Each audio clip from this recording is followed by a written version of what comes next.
Yo, what up everybody? Hope you're enjoying your holiday as much as I am. Family time, but wanted to set up this next keynote.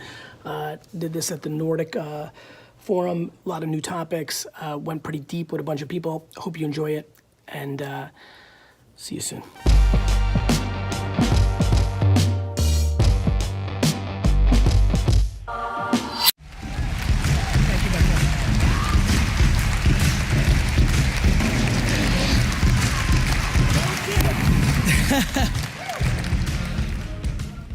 Thank you, Finland. I'm super excited to be here, and really, very honestly, I'd like to get to the Q&A portion of this pretty quickly.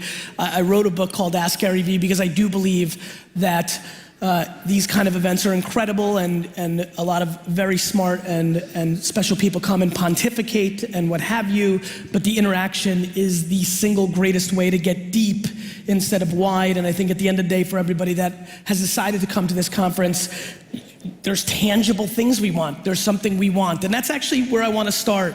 Actually, you know what? Let's start with this. Before I go into this, by show of hands, how many people here have no idea who I am or anything about my spiel? Tell the truth, raise them.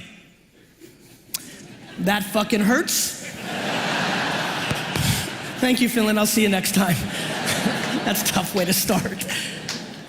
I thought that was the case, and I understand why, and so I'm gonna spend a few minutes giving you my background because I think it's the foundation of what I wanna bring here. I did a lot of work on the flight over here to understand the audience. I think a lot of times when I speak at conferences or other speakers speak, we make some misdistinctions of B2B, B2C, things of that nature. And so understanding the makeup of a lot of people in this audience and understanding the landscape of the social media grid, the digital grid, I'm gonna try to factor my talk very aggressively towards a little bit more of a B2B environment. It's interesting, as a marketer and a business person, so many people think, when they think about social media, so much more in a B2C environment, yet GE, which is one of our largest clients of my firm, VaynerMedia, is easily the happiest client we have, because at the end of the day, before I give you my background, I want to set this up immediately, which is the following.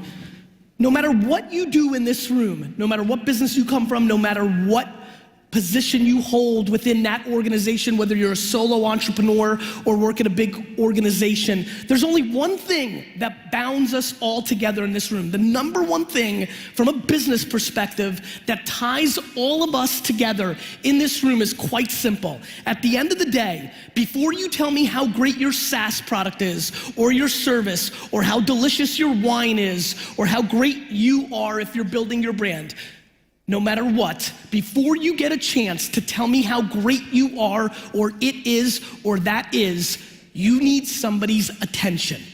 The number one thing that everybody here is battling on, the currency of business forever, and everything, by the way, is attention.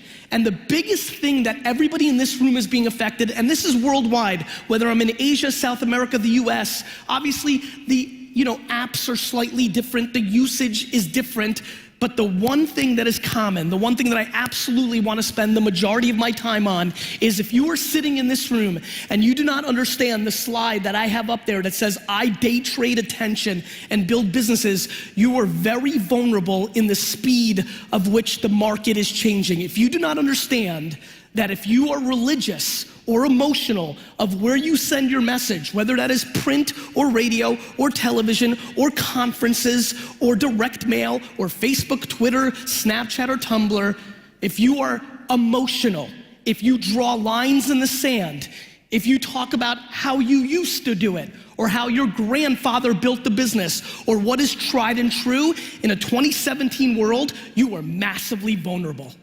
The speed in which our consumers, whether in a B2B or B2C environment, are switching and moving has never been faster. And listen, I stand in front of you. I know Dick Costolo's here, the former CEO of Twitter. I saw him backstage, a very good friend of mine. My breakout in the States was Twitter. I was one of the first movers on that platform. I amassed 1 million followers on Twitter. I would wish and want that Twitter was still the #1 place that everybody spent all their time on. I was on the top of the heap. But as it started getting competition from Instagram and Snapchat and other platforms, and as the attention was not as deeply in that platform, it hurt my feelings. I wasn't excited that I spent all of 2007 through 2010, 8 fucking hours a day replying to people of what wine goes with fish. Every day, 8 hours a day to build a base. I wasn't excited that people were moving away from it. I just knew that I had no choice, that was the punchline. That as much as you'd like it to be the way that it most benefits you, the end consumer does other stuff. And so that's basically been the story of my life. My life starts in being born in Belarus in the former Soviet Union. I came to the US when I was 3 years old. We were very, very, very poor. I lived in a studio apartment with 8 family members, a third of the size of the stage that I'm on now. And my dad and my mom, as you can imagine, are very much my heroes. My dad worked every hour of his life being a stock boy in a liquor store. Actually, how many people in this room are immigrants or children of immigrants? Please raise your hand. Just curious. So for the hands that are in this room, they know something that I know, which is immigrants have an amazing advantage. They have a very tried and true strategy that we could all learn from. What immigrants are very good at doing is when they come to a new country, they work and they don't spend any money on dumb shit for 10 years. And so that's what my parents did. And eventually my dad was able to buy a small liquor store in New Jersey. I was a very entrepreneurial kid. I was day trading attention from a young age. I had 6 lemonade stands when I was 7 years old, and I would spend all my time trying to figure out what tree and what pole to put the signs on because I was watching people drive and trying to figure out what signs. I was a very sick child. When I was 12 and 13, I was selling baseball cards, which were very popular in the United States at the time, and I was making $1,000 to $2,000 a weekend selling them in the malls of New Jersey, which was great, and I was rich for a young kid, and it was fantastic. But then my career changed. My dad dragged me into the liquor store, and I hated it at first, but luckily I realized that people collected wine.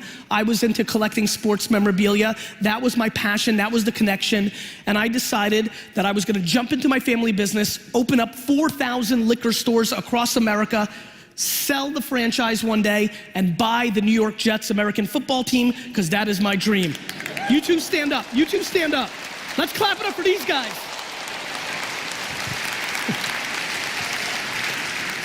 In 1994, I was in my dorm room in college. My friend came over to me, and I want to start wrapping this up and getting it to what matters to you.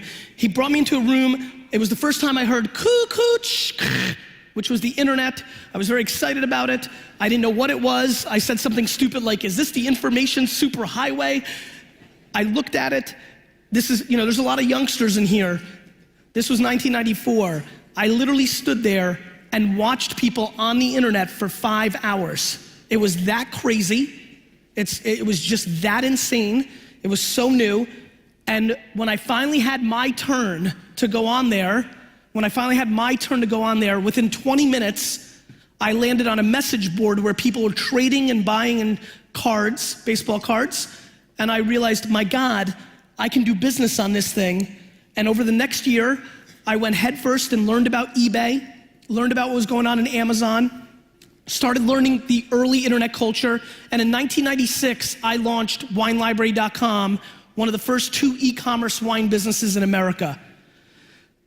From 1998 to 2003, in a 5-year window, I grew my dad's business from a $3 to a $60 million business on very, very important terms that matter to this entire room. I had no money. It was a $3 million business that had 10% gross profit, $300,000 before expenses. There was no marketing budget. What I needed is to make every penny work like a dollar. So the strategy became day trading attention. When you day trade attention, my friends, here's what you do. You don't overspend on what everybody believes is tried and true. Every single company in this gorgeous conference right now is grossly overspending money on things that they've been doing for the last decade because it's the things that they accept, or the reporting justifies it, or they're just lazy to try something new. Everyone. And so what you do when you day trade attention is you have to find angles. What's underpriced? How many people here do email marketing or have done email marketing in their lives? Raise your hands. Perfect, a lot of you. In 1997, I started an email newsletter. Most people that came into my liquor store didn't even know what email was in 1997. I collected, and in 1998, I had a 200,000 person email newsletter with 91% open rates. Now, it's not because I was a genius, and I know a lot of you sit here just like I do with emails that are 13 to 23% open rates today. It's that in 1997, nobody was emailing. We hadn't ruined it yet. One thing I promise you, more than I know that the sun will come up tomorrow, I know that marketers ruin everything. We ruin the internet. I'm trying to ruin Snapchat and Musical.ly right now. We ruin shit. It's what we do. So it was 91% open rates there. Then Google AdWords came out. I bought the word wine on Google AdWords for 5 cents a click and owned it for 9 months before anybody bid me up, because people were still on Yahoo and Ask Jeeves and other shit like that. And so that became the rinse and repeat. As I think about B2B players in this environment, it is stunning to me how many B2B businesses here do not understand that producing articles on medium.com, on LinkedIn, writing full content on Facebook in your feed, and then spending $100 in ads against employees of the company that you're trying to reach. Let me say that 3 more times, because the one thing I promised myself as I boarded last night in New York to get here is, I'm gonna give my talk, but I'm gonna give every single person in this audience one thing to take home, do, and then email and say thank you. So let me say it really slow.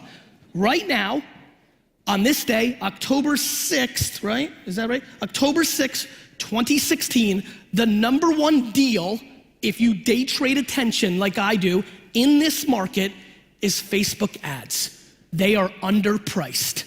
They are underpriced because a lot of people in this room still debate what the ROI is, or even worse, they're emotional that Facebook organic reach has come down and now they have to pay for it. While you're emotional and sad that you don't reach as many things, the best ad product that I've seen since Google AdWords has emerged. Or even worse than both of those two scenarios, you haven't even done it yet.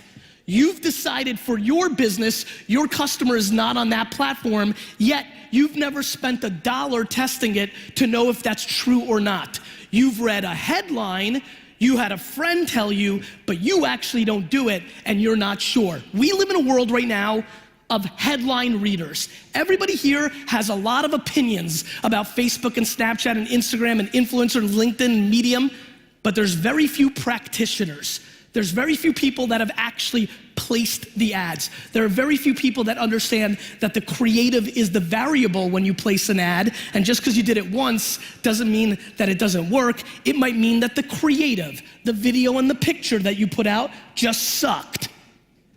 And so, as I go through all the other things, just in the middle here for a few minutes, I just want to tell you exactly what I know. What I know is I'm involved with 15 different B2B businesses right now.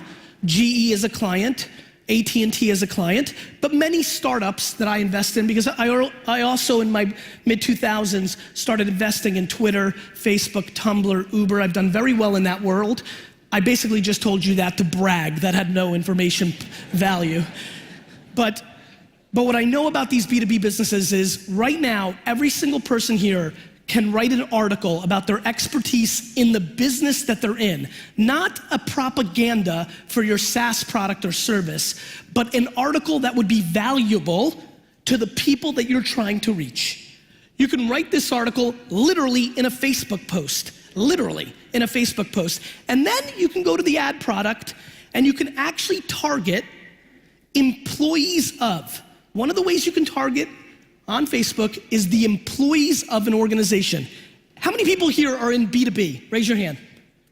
Higher. Go high for me, Helsinki. Higher again. Show me again. I need to look. High. Perfect. A shitload. A lot of you.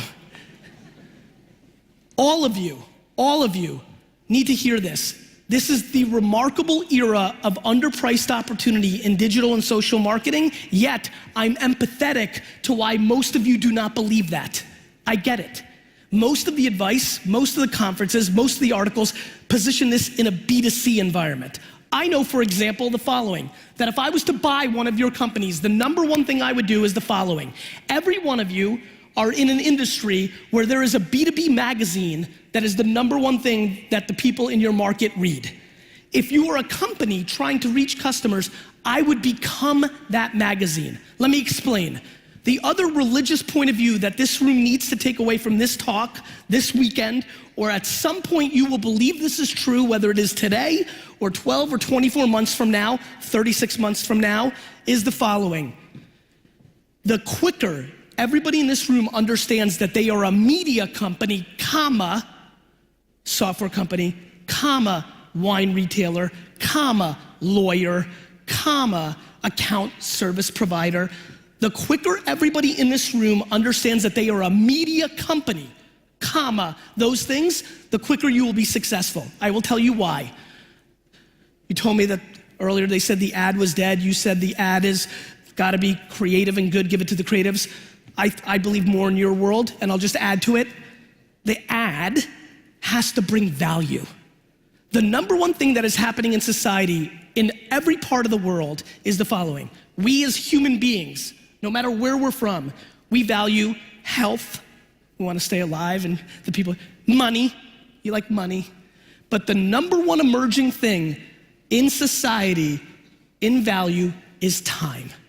Time is exploding in value to us because we all now live in a 24/7, 365 world. Some of the old timers in this room, remember when the workday ended and it just ended? It wasn't getting emails at night, people expecting you to reply. We now live in a 24/7 world. As a matter of fact, one of the great mistakes of my investing career is Travis Kalanick, the CEO of Uber, was a very great friend of mine. I passed on investing in Uber in the angel round twice. I cost myself hundreds of millions of dollars. I'm very upset about it. But I invested a little bit later on, not because Uber was doing so well, but because I realized when he came to New York and my brother AJ took the first Uber ride, oh my God, Uber doesn't sell transportation, Uber sells time. We don't care about privacy, we care about time. This is who we are as humans. And what advertising is doing in the last 50 years is it's stopping you from doing what you want to do, and it's selling you something, which means by nature, it is stealing your time. Which is why the second you decide that you're a media company and you actually want to bring people value instead of selling them something, you win. If you run home now and misunderstood what I said, which is why I'm creating clarity right now for you. If you leave here and misunderstood what I said, you will go home, you will make a Facebook post, and you will write a propaganda or sales post, and you will push it, and it will not be successful. If you heard me loud and clear and understand who you're trying to reach, and you write an article about something that brings them value, you will win. For example, a small business in the United States that heard this talk 3 years ago from me started writing content about golf. They were a law firm, but what they understood was the people they were trying to reach were into golf. And they started writing content about golf and used that content as a gateway drug to close the clients. Because people don't want to read your sales pitch. They don't have time.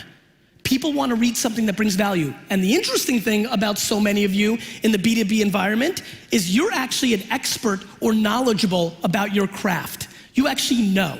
And so putting that content to work is massively important. It was super important for me 6, 7 years ago. That was nothing compared to the ability of going and now targeting the employees of the organization that you're trying to reach. For example, if you're trying to reach the CTO or the CIO, or if you actually know the title of the person you're trying to reach, you are able to make a video on Facebook that shows the value prop of your product. You are able to then in the copy say, does your CIO know? You are able to then run $100 worth of ads against the employees of that organization, and then 20 people from that organization are gonna take that post and forward it to the CIO, the CTO, the head of finance, or whoever you're trying to reach. My friends, I've spent the last 7 minutes here on this rant, And I understand it's very tactical and it's not motivational and funny. But I fucking promise you that if you really understand what I'm talking about, you will do what you actually care to do, which is sell shit, right? We're running businesses here. So please understand that, because once you understand what I just spend my time on, how that works, you'll start understanding why every company here needs to hire an editor-in-chief. An editor-in-chief for your SaaS business, your law firm. An editor-in-chief, it's crazy. It's not something any of you would think, and I understand why, but you have to understand the playing field is changing, and it's changing fast. In America, I run VaynerMedia. We are an 800-person firm, $100 million in revenue in 4 years from zero, basically. We work with GE and Pepsi and Under Armour and Toyota and the biggest brands in the world. And in the US, my clients spend tens of billions of dollars trying to sell stuff. Here's how they do it. By show of hands in this room, how many of you now watch television, not when the show airs, but on TiVo, Netflix, DVR, or Amazon Prime, whatever you have here, on your time? Raise your hands. Oh, interesting, everybody. Everybody. And I think we can agree this is not 13-year-old girls everywhere, right? Everybody. And how many of you, when given the chance, fast forward every single commercial if you have the option to fast forward? Miraculous, everybody. Yet, every company that is trying to reach and sell you something here in the Finland market is spending millions of dollars making 30-second videos to put in between these shows to sell you something. And even if miraculously that video is put in front of you because you dropped your remote control off the bed, even if that miraculous thing happens, the second a commercial comes, every person in this room grabs this. And you look at this and you check on work, or you tweet about what you just saw, or you wanna see what other people said about what she was wearing. But I promise you one thing, your attention is not on that video. You can sit with me for the next 30 years of your life and show me every report you have. Your modeling mix, your data reports, your big data, your surveys. You can show me all your report. But my friends, it is time for the people in this room, and especially the entrepreneurs in this room, to start deploying common sense against this reality. In America, the number one thing that my clients spend money on is programmatic banner ad buying, right? Banner ads across the whole web. There's nobody in this room that is looking at a banner ad. Nobody's going to a website, scrolling down to the bottom left-hand corner and carefully consuming a banner. It's true. It's true. And you clap, my friends, because you know. Yet, many sell it, many buy it, because that's what humans do. You do what's best for you in the short term without understanding the long-term implications. We are living through a revolution. This, my friends, this is the television. And the television is the radio. And it's 1960. And there's a huge opportunity for everybody in this room. And you can sit and give excuses when I and Dick and Peter come up and say, but here in Finland, it's different.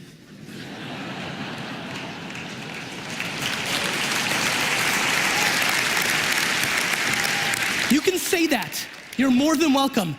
But the reason you laughed and clapped is because you know it's not. I know it's not because I look at the data. I'm not emotional about it. I don't care how reserved you are. I don't care how over the top I am. This is just data. Your consumers are living on this device. And when you sit and make another excuse, yes, Gary, you're very interesting. You're a very interesting speaker. This is good. But my customer is not on it. They're older. You're older. You're on it. And so, I had a very big advantage going into marketing. Unlike many people, and it's why I love the speaker tomorrow, Seth Godin, who I enjoy so much, and I'm sure you will. He actually built a business before he became a marketing expert. I built businesses and sell stuff before I started a marketing firm. My big advantage is my KPI, my ROI is not headlines and Ad Age. It's not to win an award in the south of France.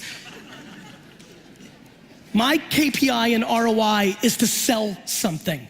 That's what businesses do. And so I implore all of you to take a hard look, because here's the punchline. And I'm sure I didn't get to see what Peter said, but I sure know how he rolls. If you think about what has happened in our society over the last 10 years, and this is worldwide, if you understand what's gonna happen over the next 10 years, it is remarkable. As a matter of fact, this is actually a very good question. How many people here are retiring in the next 10 years? And I don't mean, before you raise your hand, I don't mean you're gonna crush it and make lots of money and retire on an island. I mean you're old and you're finished. Raise your hand if you're retiring in the next 10 years. 1, 2, 3, 4, 5. Okay, so for the 9 of you, you could take some of what I've said with a grain of salt, right? But for the rest of you, please understand, if you are not a practitioner, whether you are the CEO, the head of sales, or entry level your career, if you don't understand how this stuff works, if you've not signed up for Instagram and Snapchat, this is not a waste of your time. Think of it this way. We are running a marathon. And if you don't start getting on the treadmill and getting ready for the marathon, when the marathon comes, you will not be able to run. You understand? So downloading these things and understanding these things is not for fun or being cool. It's gonna be the only game. What do you think is happening here? There are 60-year-old men in here who sent a poop emoji in the last 24 hours. We are changing the way we communicate. There are people in this room that 10 years ago said they would never get a cell phone because their pager was good enough. We are living through major, major, major communication shifts, and it is gonna be exponential. We live in a mobile-only world, you just don't realize it yet. It's here, it's happening. And whether Twitter becomes big and then not big, whether Facebook's here in 5 years or not, I don't care. I don't care if Facebook, Snapchat, Twitter, Instagram, Tumblr, Pinterest all disappear. The concept of us consuming information and making business decisions and living our lives through this is here. And then it will be here, and then it will be here, and then we'll be fucking robots. But for now, it is here. And if your entire business strategy is not about where people's attention is, when you look at the data of Finnish use on the internet today and on cell phone usage, when you look at your customers in this country, not in America, of the percentage of time that everybody in Finland spends on a social network in a mobile device, it is up to almost 50% of all usage. Only gaming and utility apps are anywhere close. All of a sudden, the word social media, instead of some little thing on the side, a little sprinkle, a little nice to have, when you think the way I think, which is this is the most important device in the world, and more than half of our time, all of us, half of our time in this device is spent on a social network, it becomes a little bit more important. I mean, literally, guys, tonight when I go out in Helsinki, I would rather have somebody come up to me, stab me in the stomach with a knife, and steal my wallet than lose my phone. This is it. How many people here in every 24-hour window are in arm's reach of their telephone? Raise your hand. What do you think is happening? What do you think is happening? You think you're, like, who can't wait to leave this amazing conference, the Nordic Business Conference, go home and go to their mailbox and carefully go through their direct mail? I mean, what are we spending our money on? How do you think you're getting customers? It is time. Listen, you could get away with this bullshit in 2009 and say it's not here. You could, when I was here at a different conference in 2012, you could say, not yet. My friends, it's 2017. The data's in place. You may not like it. You may go out to dinner with your partner and you may see 2 people sitting at dinner and both of them are on a phone, right? And you may say, look how sad that is. Technology, so sad. You can do that. You may not like that this is happening. By the way, real quick, when I see a couple at dinner and they're on the phone the whole time, I don't think that's sad. I think it's amazing. Let me explain why. That same couple, 15 years ago, they just sat across from each other at dinner and didn't say a fucking word.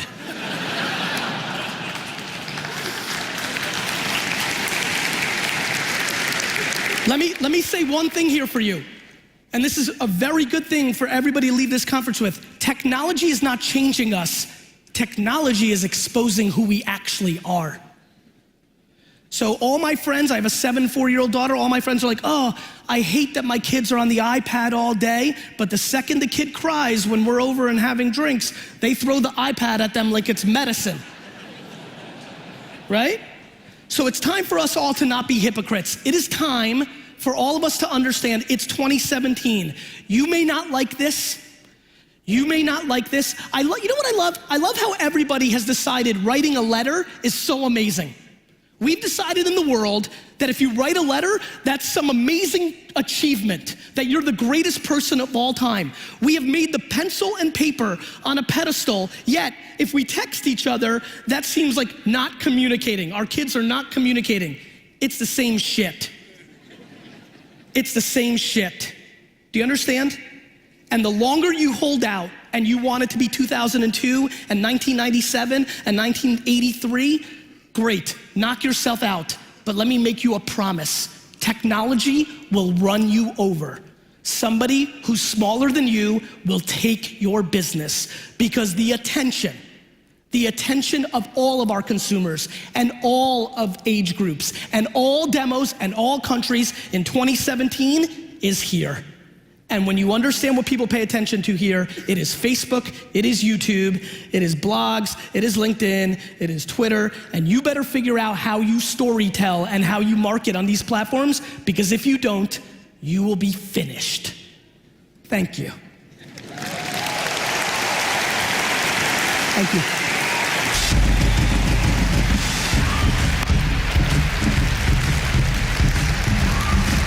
Thank you. Thank you so much. Gary! Yes! What an amazing performance, my God! What a wake-up call that was. Thank you so much. Give him a big hand one more time. And hold on. Is anybody else pissed off like I am that it is 2016 and that needs to be a wake-up call? Unfortunately, that is the case. That is the case. And it feels damn good to be awakened. Good. Common sense, and you know, but I do enjoy going to Southern France to pick up a prize once in a while. But you know, that's another. It feels good. We've got a huge amount of questions. I think the one that I want to use. You were. Question. Yes. I'm all the way. Please, I'll give you this, perhaps, if. Yes. You change your clothes. That's what I did. You are so. What are you wearing? Tell me that first, please. He's wearing my favorite football player's jersey. Al Toon was a Jet from 1982. There you go. 1992. Yes. Look at this guy. 70 catches, wide receiver, 6,605 yards. What college did he go to? Don't know. Wisconsin. All right, let's do the question because I want to answer the question. Gary, thanks for being here. My name is Antti Merilehto. Finch Finland is one of my companies. I do have a question because I'm a half immigrant. My wife, she's a coach in Boston, so I spend half the time in Boston, half the time here. Yes. And I would say for me, being in front of you, all of you wearing this strange clothing for a business conference is more natural than for many people around here. And by the way, you're on live on my Facebook. No problem. And so, your question was? My question is, how can you encourage these people, Finns, who are a bit different, we're more shy, to be here and they trade their attention, and like for me saying that if you have an e-commerce in AdWords, I'm the guy to go to if you spend more than 5K a month. How can people stand up, do it? Yeah, I get it.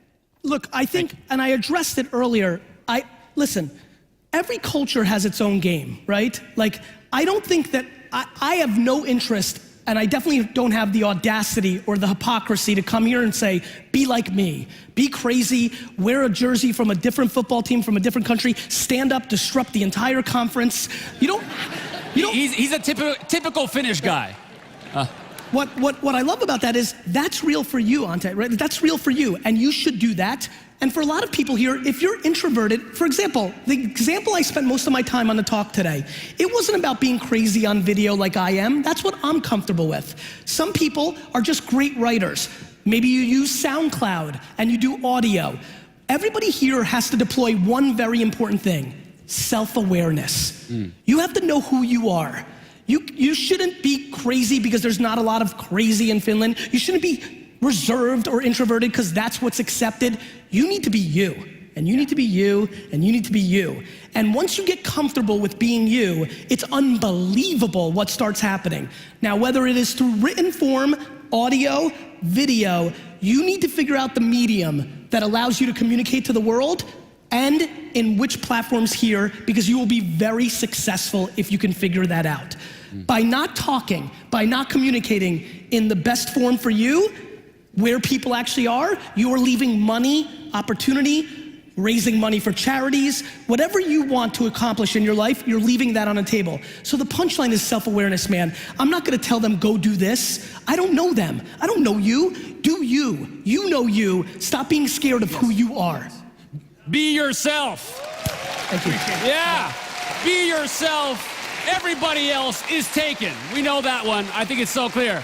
We have one question. I'm going to take a digital question. I'll get back to you in a second. This one, because you did tell us that you were there before. Everybody was on Yahoo. You were on Google before everybody else. And this, I think, is a good question for you. Is what's next on social media? Where are we going? Yeah. Where are we going wrong, and where should we be?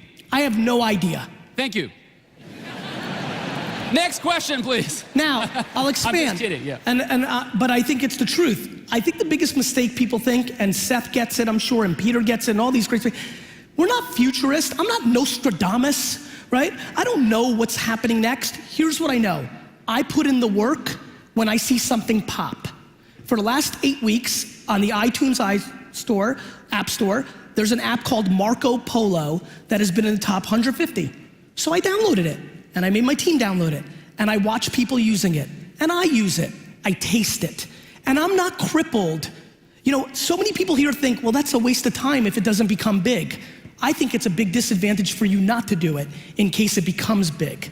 So I play with Social Cam and Plurk and all these things that nobody talks about, but I equally played with Twitter and Facebook and Tumblr and Snapchat and Instagram.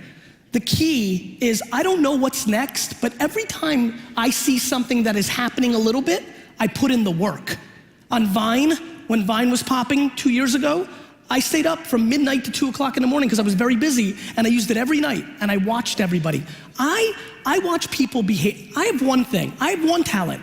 I know what you're gonna do before you know you're gonna do it. That's a good talent. And I do it by intuition, but also looking at the data, and also watching, and then watching what you do with it. So to me, I don't know what's next. I just know that the second something pops a little bit, unlike most of you, I'm not scared to put in the work to figure it out.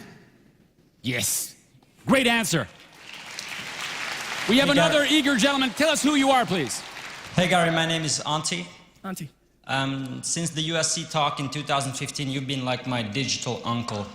Like you kind of answer all my questions. Yo, why can't we be brothers? What do you say, I'm old? You can be my digital big brother. Yes. All right. Go ahead.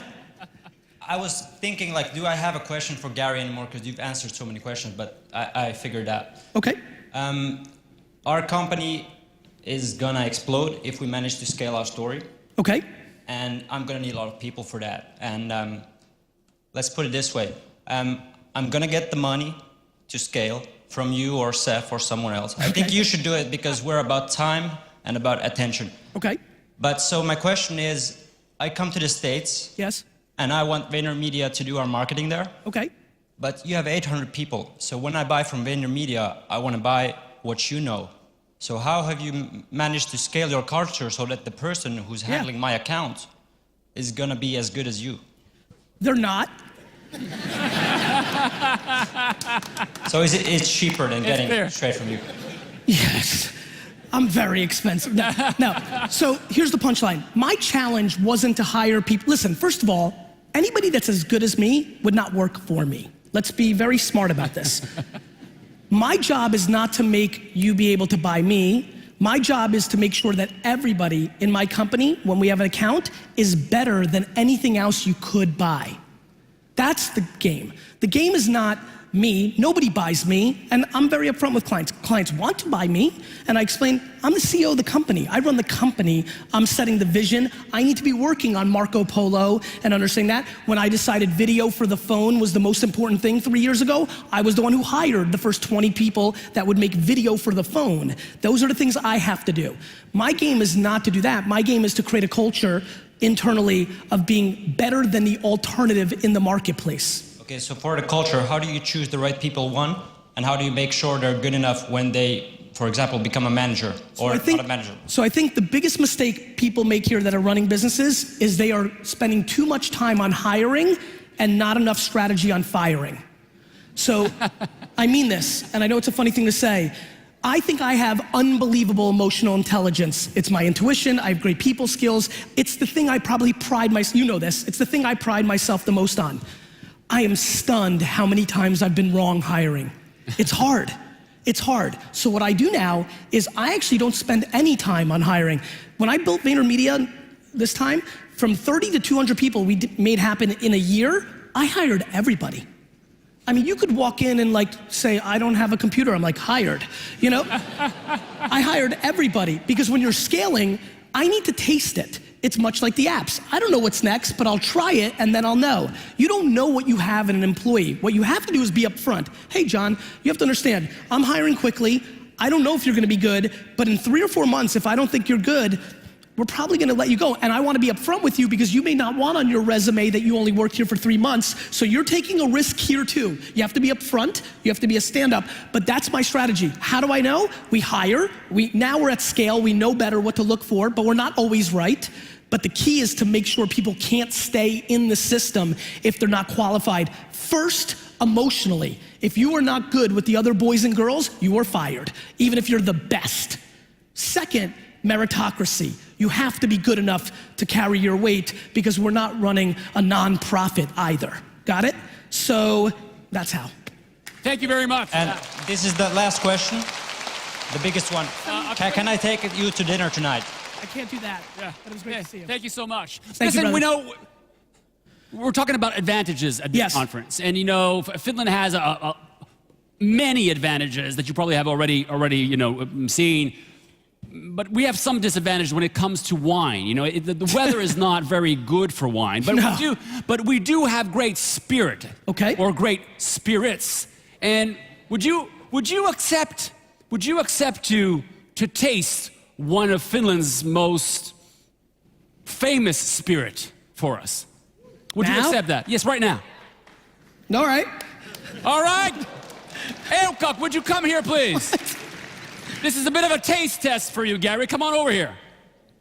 And this is a very special. Euka is going to pour you something called Marskin Ryyppy. Thank you.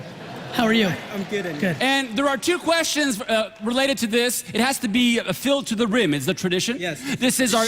I think I talked to you about this. Right. It's Marshall Mannerheim, a great war hero, our president of the republic, had one of his staff invent this drink.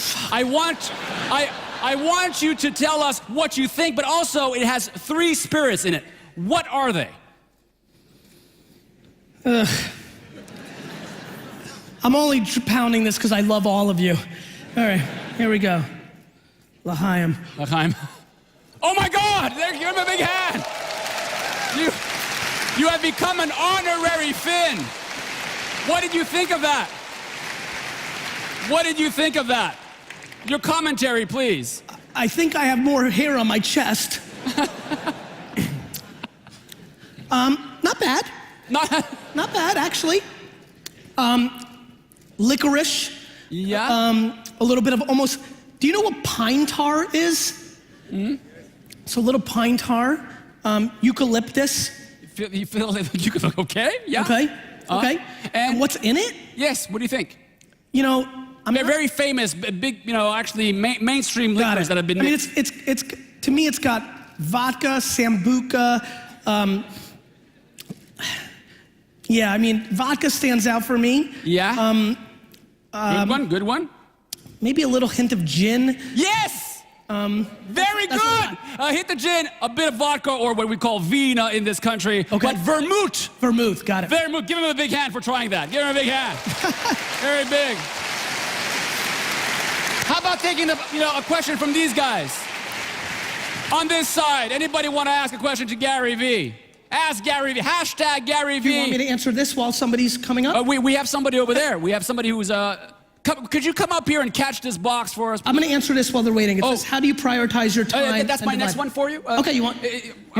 Geez, you're very rigid. I'm rigid, man. But for somebody with orange pants, he's very rigid. Come up for you. Okay. Oh, there. Oh, he has one there. He's good. Okay, And then we'll take that if that's okay. Thank you. Good? You're on, man. Go for it. Yeah, tell us who you are and your question, please. My name's Ammon, and I'm from Birmingham, from Premier Estates Wines. How are you? I'm good, thanks. Good. The question is, we want to know, we've taken on board with your ideas, and they're working really well. But I want to know Wait. Say that one more time. I talk really fast, sorry. We've been taking on your ideas, with dark posts, etc., and it's working really well. But One more time. I didn't hear it. We've been taking on your ideas, and they're working really well, dark posts, etc. Good.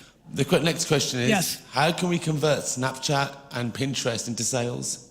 So Snapchat, especially right now, is much more like television and outdoor media.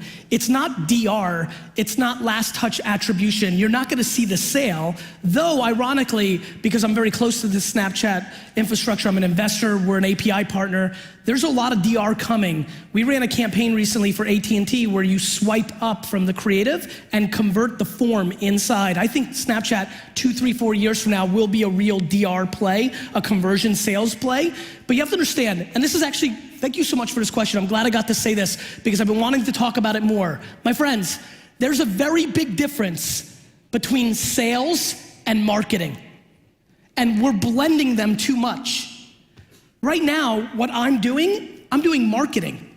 I'm creating awareness. I'm giving you my ideas. You may go down the rabbit hole, may follow me. You're getting into my funnel. You've become aware of who I am. That's marketing.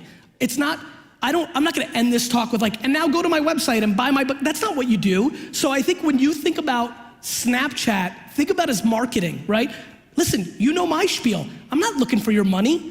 I haven't asked you for any money. I'm building brand. All my content is free. You're not going down a funnel that then charges you $100 a month. So you need to do some of that. Facebook is incredible for marketing and sales. Right? Twitter is remarkable for that. Pinterest is very easy for sales. All those images link out. Pinterest ads work quite well. The problem for Pinterest, and I'm an investor in that company and I'm disappointed, they have not moved to mobile as well as they could have. They won on desktop, but they've struggled with the mobile transition, and I see the head nod. So I think one thing you need, and you're a young dude, one thing that you need to really understand is there's platforms that are great for sales, there's platforms that's great for marketing, but to be really big, you have to do both. And some platforms, Facebook, are incredible at both, which is why they're special. Okay, thanks a lot. You got it, brother. I identified this question because you said so much about your hard work, your discipline, and what it takes to really achieve what you've achieved has a lot to do with your regimen, with prioritize. I didn't cover it real quick. I didn't cover it, and so many of you raised your hand. You didn't know who I was, and I should have probably drank more of that in the beginning when I saw that. One thing I would say. And this is an American thing, I do believe that, but I just believe in hard work. No matter how talented you are, I love when people say, Gary, you always talk about a lot of work, but I work smart. I go, Rick, I work smart and hard. Now what, asshole? So you're right. I'm a very big believer that if you were sitting in this room and you're trying to achieve great things, it's very hard to do that in a 5, 7, 8 hour workday. It just is. Somebody's gonna work 9, 10, and 11, and that's very competitive. But family, interests, everybody should live their lives the way they want to. But if you wanna build something big, if you wanna create a big business, hard work is the first, second, and third part of the formula. Thank you so much for that. You can't emphasize that enough. How about up there? We've had a lot of questions from the front rows. How about back there in section 1? Anybody with an insightful question for Gary before he leaves us? He has exactly 4 minutes, 33 seconds left. while I've got the time, while somebody's deciding, raise your hand if you want to do this, but I'll say something to just bring value during the downtime. Another thing that I want to make sure, and I see there's a lot of executives in this room, everything you've just heard, please make sure that you don't do, got a question? Yeah, come up. Make sure you don't do what everybody does, which is if you're a senior executive or if you own your own business and you heard this talk and you say, oh wait, I think he's right. Don't go and just hire a 23-year-old and assume that they understand this. That 23-year-old was using their mobile device and social media to hook up with people, not necessarily to sell stuff. And more importantly, and by the way, there's some 23-year-olds that know how to sell stuff, but let's not do the cliche thing and say, oh yes, my niece, she's on Instagram, she's gonna help my business. That is not smart. Everybody does that. Please don't do that. And number two, how many people here own their business? Raise your hand. A lot. So listen. A lot of ownership. A lot. One more time, hi. I just want to. Okay, here's the most important part, and I'm really glad I got to say this. Everything I just talked about, so many of you are gonna say, I don't understand this, I didn't grow up with this, I don't know this. If you own your own business, don't you think it makes sense for you to take 20 hours to either read or watch videos on how to place Facebook ads, how to place Instagram ads, how does LinkedIn work, what is medium.com? When you have the audacity to be an entrepreneur and own your own business and want all the riches and great things that come with it, you need to put in the work. I promise you, if you look at your 8 hours every day, 2 to 3 of them, you're spending on dumb shit. You're spending it like it's 1994. Take that back, go to YouTube and Google, search how to place Facebook ads, how does Snapchat work, does Instagram work for B2B SaaS, whatever it may be, spend 40, 50, 60 hours, because the biggest thing I'm concerned about, one more time, show of hands, business owners. The biggest concern I have is that you're gonna hire somebody and you have no idea what they're doing. How are you gonna judge if that person's doing something? By the way, if you don't understand this, you're gonna lose either way. Either you're gonna hire somebody who's not gonna do shit for you but knows how to trick you into thinking that they are, or they're gonna do well, it's gonna matter to your business, and then she or he will have the leverage and either leave and do their own thing, or it will require a lot more money from you. You have to be the best person in your organization. And do the work. When I stand in front of VaynerMedia, it's 800 people, very young, sharp, best in class, and when I stand in front of them and say, I'm the best at social media, me, the old guy, the fucking uncle, right? I'm the best practitioner. And the 8 guys who are finished here that you identified. That's right. Yes. And so to me, you have to be the best executor in your organization. This is communication, and communication drives everything. We're gonna take that one last question from you, please. Thank you. Could you start? Hi, Gary. I'm Chandra. Well, you answered my question already. Well, it was great to see you. Have a good day. Okay, so one last question for you, Gary. Is that really it? I can put it. But So, You could throw it back to him. We only have a minute Okay, before our next speaker. Go ahead. okay, so, well, I was a bit confused with Snapchat. Okay. And I thought myself I got old. Yes. And I also confirmed with my friends who graduated with me. Yes. They all got old. Yeah, you're old. Yeah, so, but, I'm still trying. I'm still trying to understand what Snapchat is. How can it bring the value? And Because you have to understand, and this is perfect, I got 38 seconds. 9 years ago, Facebook was for college. Now it is not. How does it bring value? If Snapchat holds on, which I think it will, in 5 years, my friend, you won't be as old as you think. You're gonna wanna do business, and Snapchat is gonna have 30 to 50-year-old fin consumers in its platform. You need to figure out how to make content in there that makes them wanna do business with you. well, trust me, I'm spending half an hour every day from last 2 months. I love it, man. Good hustle. Doing the work. Thank you so much. Helsinki, thank you. Chuck, give him a big hand. Thank you. Yeah. Amazing. Thanks, man. I'm gonna do a quick thing. Take this. Gary Vaynerchuk. Amazing guy. What energy. Look at this guy. Yes, Helsinki. I love Thank you. you, Gary. Thank you. Thank you, Gary. What energy. Thank you. Yes. Cool. Cool. Now, comment section. Give me your favorite thing that's happened so far on this Thanksgiving weekend in the U.S. and everybody outside the U.S. What is your plans for the weekend?